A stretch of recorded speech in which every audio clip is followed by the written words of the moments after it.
ما تحبون، جب تک کہ اس چیز کو اللہ کے راستے میں خرچ نہ کر دو جو تمہیں محبوب ہو۔ اس سے پہلے ہم پڑھ چکے ہیں کہ ہم نے یہ پڑھا کہ ایمان کا جو معیار ہے وہ یہ ہے کہ والذین آمنوا اشد حب للہ، کہ ایمان والا وہ ہوتا ہے جو سب سے زیادہ اللہ تعالیٰ سے محبت کرتا ہے۔ تو یہاں اللہ تعالیٰ نے اس ایمان کی صداقت کے لیے یہ ضروری ہے کہ جو سب سے زیادہ محبوب ہے اس کے لیے سب سے زیادہ محبوب چیز خرچ کر دی جائے، تاکہ انسان حق ادا کر دے اپنے دل کے ساتھ، اے اللہ زبان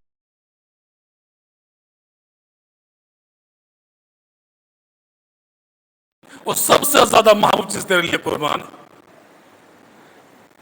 اس حوالے سے صحیح بخاری کے اندر سیدنا انس رضی اللہ کے حوالے سے ایک حدیث موجود ہے۔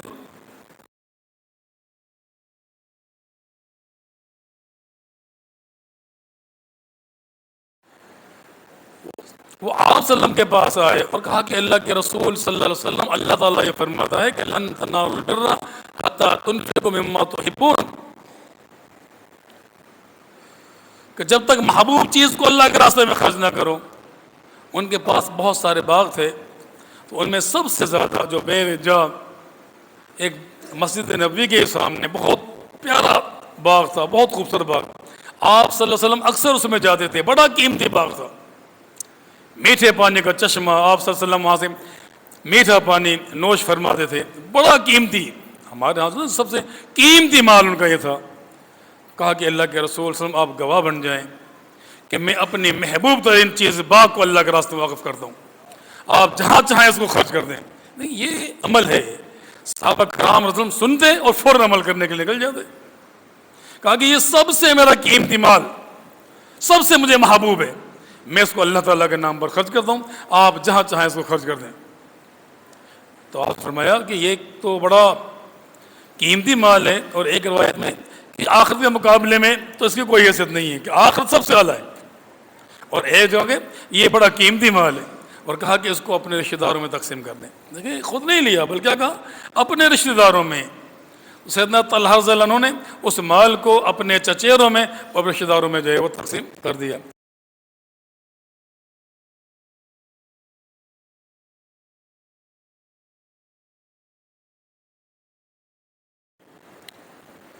اور پھر اللہ سبحانہ و تعالیٰ نے بیت اللہ کا ذکر کیا کہ ان اول بیت وضع للناس للذی بکۃ مبارکا وہدی للعالمین،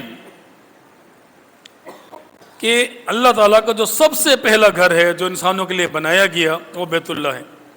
یہ اس بات کا جواب تھا کہ مشرکین مکہ اور جو یہودی اور نصارہ تھے ان سے یہ بات برداشت نہیں ہو رہی تھی کہ قبلہ تبدیل ہو گیا، تو وہ بار بار یہ الفاظ کہتے یار دیکھیں بیت المقدس کتنا پرانا ہے، اور یہ بیت المقدس طرف سارے پیغمبر آئے، اسی طرف انہوں نے نمازیں پڑھیں، اور یہ مسلمانوں نے اس کو چھوڑ کر اس کو قبلہ بنا لیا۔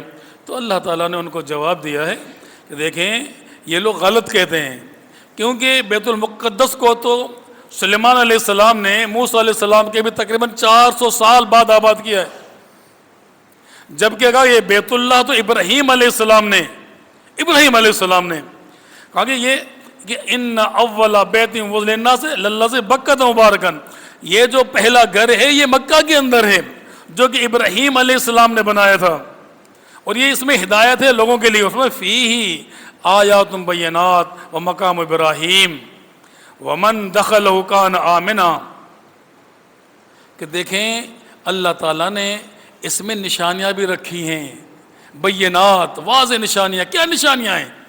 سب سے بڑی بات آب زمزم ہے، آب زمزم جس کے لیے آپ صلی اللہ علیہ وسلم فرمان ہے کہ یہ آب زمزم جو ہے جس مقصد کے لیے پی جائے، ماء زمزم لما شرب لہ، کہ یہ آب زمزم جس مقصد کے لیے پیا جائے اللہ تعالیٰ اس کا مقصد پورا کر دیا کرتا ہے۔ بیمار ہے اپنی شفا کے مقصد دعا اس کو پیے، اللہ تعالیٰ شفا دے دیا کرتا ہے۔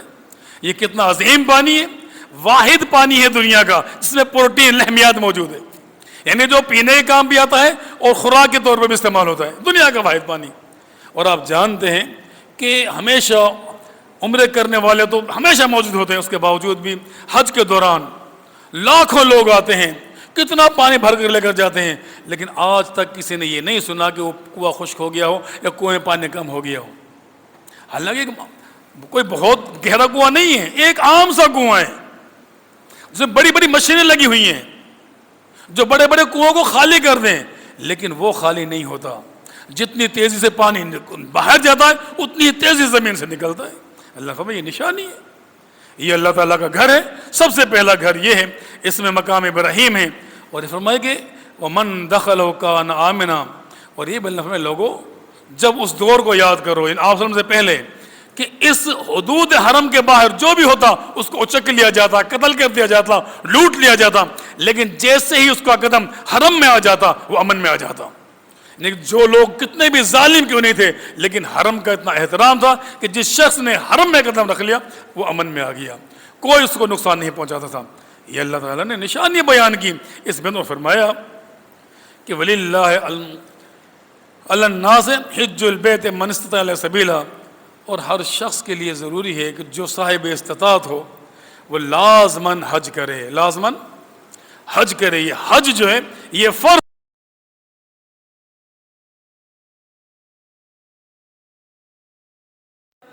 صحت ہے، بالغ ہے،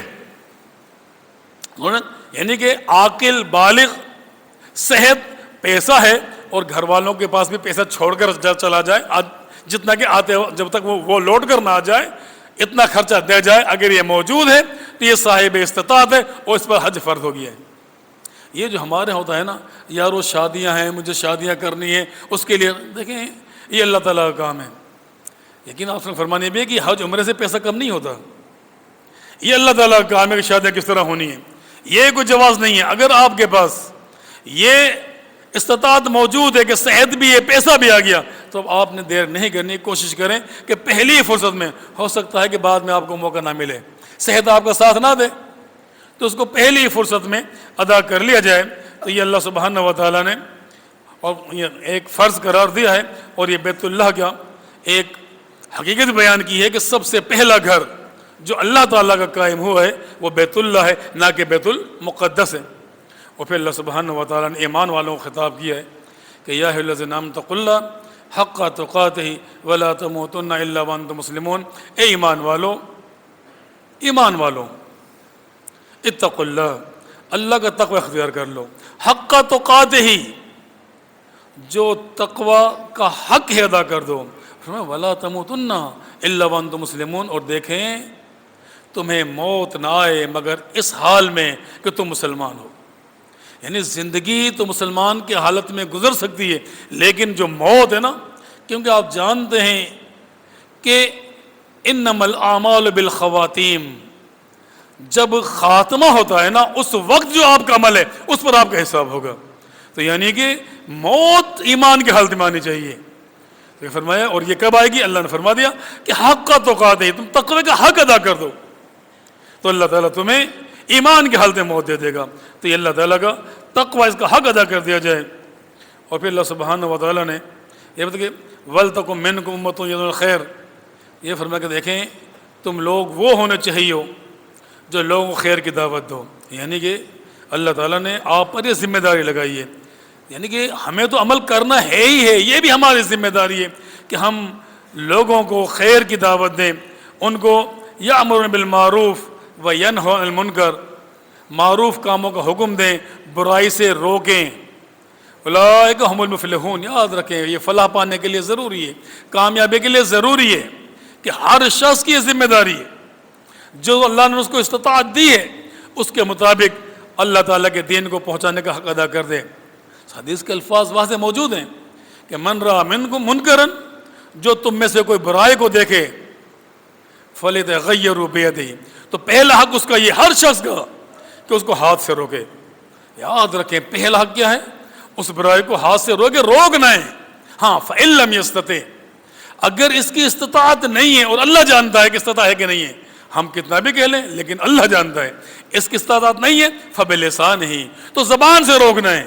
اب یہ نہیں کہنا کہ یار یہ تو اپنا ہے چلو چھوڑ دو یار، نہیں، یہ اللہ نے حق رکھا ہے کہ اگر برائی کو زبان سے روکنے کی طاقت ہے تو پھر کوئی اور آپ کے پاس حق نہیں ہے، پہلا حق یہی ہے کہ زبان سے روکیں۔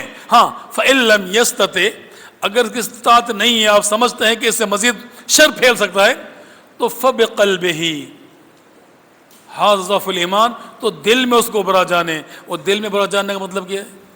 کہ وہاں سے اٹھ کر چلے جائیں. ایسا نہیں ہے کہ برا بھی لگ رہا ہے بیٹھے ہوئے بھی ہیں، جہاں بدبو آ رہی ہے بیٹھیں گے آپ وہاں پر نہیں. دل میں برا جاننے کا مطلب بھی کیا ہے کہ یہ برائی ہے، مجھے یہاں نہیں، اٹھ کر چلا جانا چاہیے وہاں سے اگر اٹھ سکتا ہے. یہ حق بنتا ہے، یعنی کہ ضعیف ترین ایمان بھی یہ کہ بندہ وہاں سے اٹھ جائے. تو یہ اللہ سبحانہ و تعالیٰ نے ایمان والوں پر یہ ذمہ داری لگائی ہے. بلکہ جو کہا کہ کنتم خیر امت، کہ تم بہترین امت ہو اسی لیے. وجہ یہ ہے کہ تمہیں وہ کام سونپا گیا ہے جو پیغمبروں کا کام ہے، کہ لوگوں کو نیکی کا حکم دو، برائی سے روکو. یعنی دیکھیں دونوں چیزیں ہیں، نہ صرف نیکی کا حکم بھی دینا ہے کہ جی فضائل بیان ہے، نہیں، نیکی کا حکم بھی دینا ہے اور برائی سے بھی روکنا ہے. ان دونوں ساتھ چلنے ہیں، اسبات بھی اور انکار بھی. اور یقین کریں کہ جتنی آپ توحید کی دعوت دیں گے نا، اتنی ہی شرک سے نفرت ہونی چاہیے. جب یہ تلتا ہے نا ترازو میں اللہ تعالیٰ کے پاس، تو جہاں توحید تلے گی وہاں شرک سے نفرت بھی تلے گی. یعنی کہ توحید سے محبت ہو تو شرک سے نفرت بھی ہو. یہ دونوں چیزیں آپ کے ساتھ ہونی چاہیے. جتنا نیکی کا حکم دیا جائے اتنا ہی برائی سے روکنے کا بھی جذبہ ہمارے اندر موجود ہو. ایسا نہیں ہم تو کر رہے ہیں نا یار، سب کو چھوڑ دیں. ایک مثال دی آپ صلی اللہ علیہ وسلم نے، صحیح بخاری کے اندر یہ الفاظ موجود ہیں کہ کچھ لوگ گئے سمندر، کشتی میں بیٹھ گئے، 2 منزلہ کشتی ہے، کچھ نیچے والی منزل پر، کچھ اوپر والی منزل پر. اب جب نیچے والوں کو پانی کی ضرورت ہوتی نا تو وہ اوپر جاتے پانی لیتے، تو اوپر والے کچھ محسوس کر دے. تو نیچے والوں نے کہا، سوچا کہ یار ہم اوپر جاتے ہیں پانی لینے کے لیے، وہ پریشان ہوتے ہیں، کیوں نہ ہم اسے سوراخ کر لیں نیچے سے تاکہ یہیں سے پانی مل جائے. انہوں نے سوراخ کرنا شروع کر دیا، اوپر والوں نے سن لیا. تو آپ نے فرمایا کہ اگر اوپر والے ان کو روک لیں گے تو خود ہی بچ جائیں گے، ان کو بھی بچا لیں گے. اور اگر انہوں نے یہ سوچ لیا یار ہم تھوڑی کر رہے ہیں، سوراخ تو وہ کر رہے ہیں نا، تو سمجھیں اگر انہوں نے یہ سوچ لیا کہ غلطی سوراخ تو وہ کر رہے ہیں، ہم تھوڑی کر رہے ہیں، اگر وہ ڈوبیں گے تو بچیں گے یہ بھی نہیں. تو یہ مت سوچے کہ ہم تو نیکی کر رہے ہیں، ہم کو برائی تھوڑی کر رہے ہیں، برائی تو وہ کر رہے ہیں. نہیں، اگر وہ ڈوبیں گے چھوڑیں گے تمہیں بھی نہیں. تو یہ حق ہے کہ آپ دین، اللہ تعالیٰ کا دین لوگوں تک پہنچائیں. یہ نہ سوچیں کہ ہم ہی عبادت کر رہے ہیں. نہیں، جو نہیں کر رہا آپ اپنی ذمہ داری کا حق ادا کر دیں. آپ کے پاس جو علم اللہ نے دیا ہے اس کو وہاں تک پہنچا دیں. یہ ایک بہت بڑی ذمہ داری ہے. اور پھر اللہ سبحانہ و تعالیٰ نے غزوہ بدر کا ذکر کیا کہ اللہ تعالیٰ نے ایمان والوں کو خوشخبری دی کہ تمہارے لیے 3000 فرشتے، پھر 5000 فرشتے اللہ بھیج رہا ہے. تو یہاں اللہ تعالیٰ نے بہت اچھی بات کہی جو نا کہ وَمَا جَعَلَهُ اللَّهُ إِلَّا بُشْرًا لَكُمْ وَلِتَطْمَئِنَّ قُلُوبُكُمْ بِهِ، کہ دیکھیں یہ جو میں نے فرشتے بھیجے ہیں نا، یہ تمہارے لیے خوشخبری ہے تاکہ تمہارے دل اطمینان میں آ جائیں. ورنہ یقین کر لیں کہ وَمَن نَصْرُ إِلَّا مِنْ عِنْدِ اللَّهِ، مدد تو اللہ کی طرف سے ہی ہوا کرتی ہے. یہ فرشتے لاکھ آ جائیں، اللہ کی مدد نہیں ہے تو کچھ بھی نہیں کر سکتے. تو اللہ نے کیا بتایا کہ یہ فرشتے جو میں نے بھیجے یہ تو تمہارے دل جمعی کے لیے تاکہ تم خوش ہو جاؤ. ورنہ مدد تو وَمَن نَصْرُ إِلَّا مِنْ عِنْدِ اللَّهِ، کہ مدد تو حقیقت میں اللہ کی طرف سے ہے. جب اللہ مدد کرے گا تو کوئی چیز تمہارے سامنے نہیں ٹھہر پائے گی، اور اگر اللہ کی مدد نہ ہو پھر تمہیں کوئی بھی بچانے والا نہیں ہوگا. تو یہاں اللہ تعالیٰ نے اور پھر فرمایا، یہ ایک توحید کی بات ہے کہ لیس لک من الامر شیء او یتوب علیہم او یعذبہم فانہم ظالمون. یہ آپ صلی اللہ علیہ وسلم نے ایک مرتبہ جو غزوہ احد میں کچھ مشرکین کے لیے جو سردار ہیں ان کے نام لے کر دعا کی تھی کہ اللہ ان کو ہلاک کر دے، ان کو برباد کر دے. تو اللہ سبحانہ و تعالیٰ نے، اللہ اکبر، کتنی بڑی بات فرمایا کہ لیس لک من الامر شیء، اے پیغمبر صلی اللہ علیہ وسلم یہ آپ کا اختیار نہیں ہے. آپ کام یہ نہیں ہے کہ بد دعا کریں. کیا کہا؟ یہ میرا کام ہے، میں چاہوں تو ان کو عذاب دوں، چاہوں تو معاف کر دوں. یہ میرا کام ہے، یہ آپ کا اختیار نہیں ہے کہ آپ نہیں، یعنی گویا کہ اللہ تعالیٰ نے آج یہ اختیار میرے پاس ہے. آپ کا کام وہ ہے جو آپ کیے جا رہے ہیں جو نا، کہ میں کسی کو عذاب دوں، کسی کو معاف کر دوں، یہ میرا کام ہے. اور حقیقت یہ جن کے نام آپ صلی اللہ علیہ وسلم نے لیے تھے اللہ تعالیٰ نے سب کو معاف کر دیا اور سب مسلمان ہو گئے تھے. تو یہ اللہ تعالیٰ نے بتایا کہ یہ اختیارات سارے کے سارے اللہ کی طرف ہیں. اور پھر اللہ سبحانہ و تعالیٰ نے پہلے تو ایمان والوں کو ڈرایا کہ وَاتَّقُوا النَّارَ الَّتِي أُعِدَّتْ لِلْكَافِرِينَ، لوگوں اس جہنم سے بچ جاؤ جس کو کافروں کے لیے تیار کیا گیا ہے. اور ایمان والوں سے کہا کہ وَسَارِعُوا إِلَىٰ مَغْفِرَةٍ مِّن رَّبِّكُمْ و جنتن، اے لوگو دوڑو، کیا کہا ایمان والوں سے؟ دوڑو، کوشش کرو، محنت کرو، کس کے لیے؟ مغفرت من ربک، اپنے رب سے مغفرت مانگو، و جنتن، اور اس جنت کی طرف دوڑو، کون سی؟ ارض السماوات والارض، جس کا عرض چوڑائی زمین اور آسمان کے برابر ہے، آسمانوں کے برابر۔ اتنا ٹائم نہیں ہے کہ بتک آسمان کیا ہے، تو کہا کہ یہ چوڑائی جس کی زمین اور آسمانوں کے برابر ہے، اللہ فرماتا ہے دوڑو اس کی طرف۔ اور اس کو اللہ تعالیٰ نے یاد رکھیں، اعدت للمتقین، یہ جنت یاد رکھیں صرف تقوی والے کے لیے ہے، متقین کے لیے، اور کسی کے لیے جنت نہیں ہے۔ تو فرمایا دوڑو اس کے لیے۔ اور پھر اللہ سبحانہ و تعالیٰ نے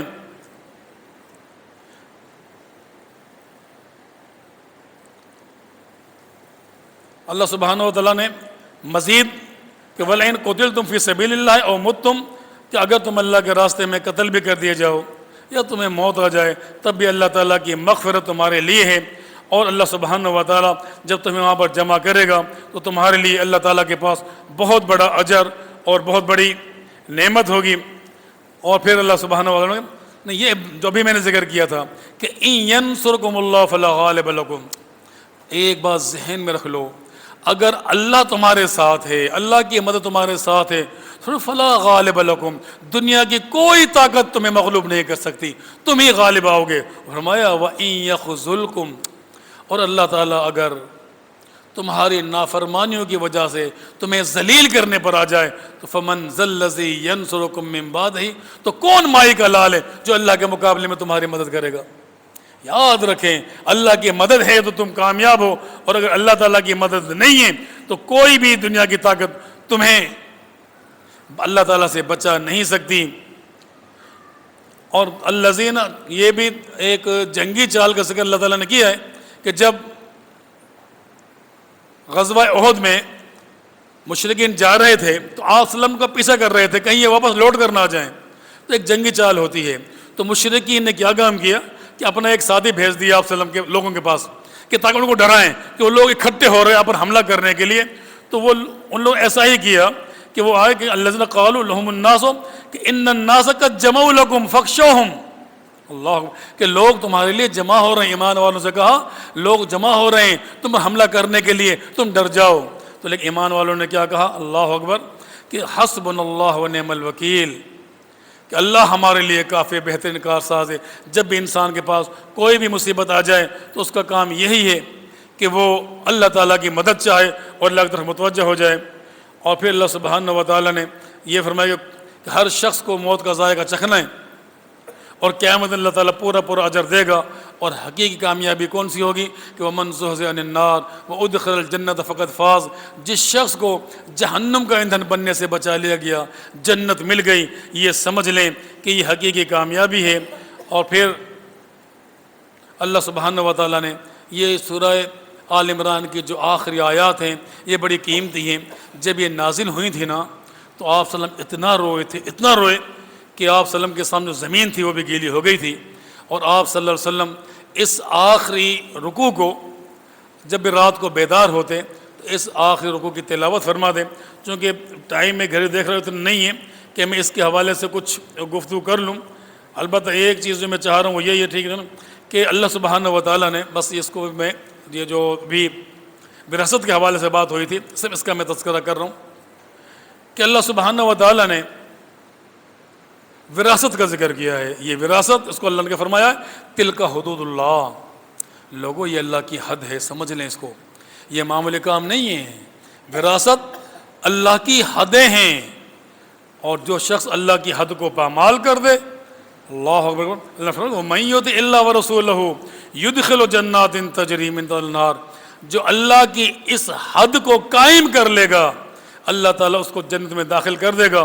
اور جو شخص وَمَن يَعْصِ اللَّهَ وَرَسُولَهُ وَيَتَعَدَّ حُدُودَهُ، جو اللہ کی نافرمانی کرے گا اور اللہ کی ان حدود کو، وراثت کو پامال کرے گا، اس کا حق ادا نہیں کرے گا، اللہ کی حدوں کو پامال کرے گا، تو یاد رکھیں یدخلہ نارا خالدا فیہا، جہنم کا ایندھن بنے گا، ہمیشہ کے لیے اس میں جلے گا، ان کے لیے رسوا کر دینے والا عذاب ہے۔ یاد رکھیں یہ جو اللہ تعالیٰ نے وراثت کا حق رکھا ہے یہ اللہ کی حدیں ہیں، اور حد پتہ کسے کہتے ہیں کسی بادشاہ کی ایک حد ہوتی ہے، اگر کوئی دوسرا بادشاہ اس پر حملہ کرے، اپنی جہاز بھیج دے تو اس کو چیلنج کرتا ہے کہ میں نے تیری حد پامال کر دی، جو میرا بگاڑ سکتا ہے بگاڑ لے۔ جو اللہ کی حد کو پامال کرتا ہے وہ اللہ کو چیلنج کرتا ہے کہ اللہ تیری حد ہے، میں نے پامال کر دی۔ ہے کسی کے اندر جرت کہ اللہ تعالیٰ کو چیلنج کر دے؟ تو یہ اللہ کی حدیں ہیں۔ اور مسند احمد میں ایک روایت میں نے شاید پہلے ہی بتائی تھی کہ ایک شخص نے وصیت جو کی وراثت کے حوالے سے وہ غلط کر دی۔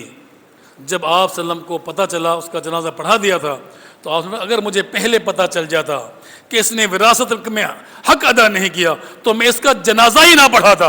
اور ایک روایت ابو داؤد کے الفاظ یہ ہیں کہ میں اس کو مسلمانوں کے قبرستان میں ہی دفن نہ کرتا۔ ذرا غور کریں، جو حد کو پامال کر دے، جو وراثت کا حق ادا نہ کرے۔ اور ایک جو قیمتی بات ہے وہ یہ ہے کہ اس میں اللہ سبحانہ و تعالیٰ نے قرض کا جو ذکر کیا ہے نا، قرض کا وہ بڑا زبردست کیا ہے کہ ہر جگہ اللہ تعالیٰ نے جہاں پر بھی وراثت کا ذکر کیا، اس حد کا ذکر کیا، تو الفاظ کیا ہے کہ جو وصیت ہے اور جو دین قرض ہے اس کے بعد، یعنی کہ 3 جگہ ذکر کیا، اور تینوں جگہ الفاظ کہے کہ جو وصیت ہے اور جو قرض ہے، قرض ادا کرنے کے بعد وراثت ہوگی۔ یعنی گویا کہ یہ حد کب ادا ہوگی؟ جب قرض ادا کر دیا جائے گا۔ اس قرض کو آپ معمولی نہ سمجھیں۔ ایک شخص آپ صلی اللہ علیہ وسلم کے پاس آیا، قتال جنگ ہو رہی ہے کہ اللہ کے وسلم اگر میں اس جنگ میں شہید ہو جاؤں اللہ کے لیے، کوئی دنیاوی قرض نہ ہو، تو کیا میرے لیے جنت ہے؟ آپ نے کہا جی ہاں تیرے لیے جنت ہے۔ وہ شخص جنگ میں شامل ہوا، آپ نے کہا کہ بلاؤ اس شخص کو۔ جنگ میں سے بلایا گیا، کہا کہ کیا سوال کیا تھا تو نے؟ کہا کہ اللہ کے وسلم میں نے سوال یہ کیا تھا کہ اگر میں اس جنگ میں شہید ہو جاؤں تو کیا اللہ مجھے معاف کر دے گا، مجھے جنت مل جائے گی؟ کہا کہ لیکن قرض معاف نہیں ہوگا۔ کیا فرمایا؟ چاہے تو شہید ہو جا، لیکن اگر قرض ہے تو یہ قرض معاف نہیں ہوگا جب تک ادا نہیں کیا جائے گا۔ اللہ سبحانہ و تعالی ہمیں سمجھنے کی اور عمل کی توفیق دے۔ وما توفیق الا باللہ۔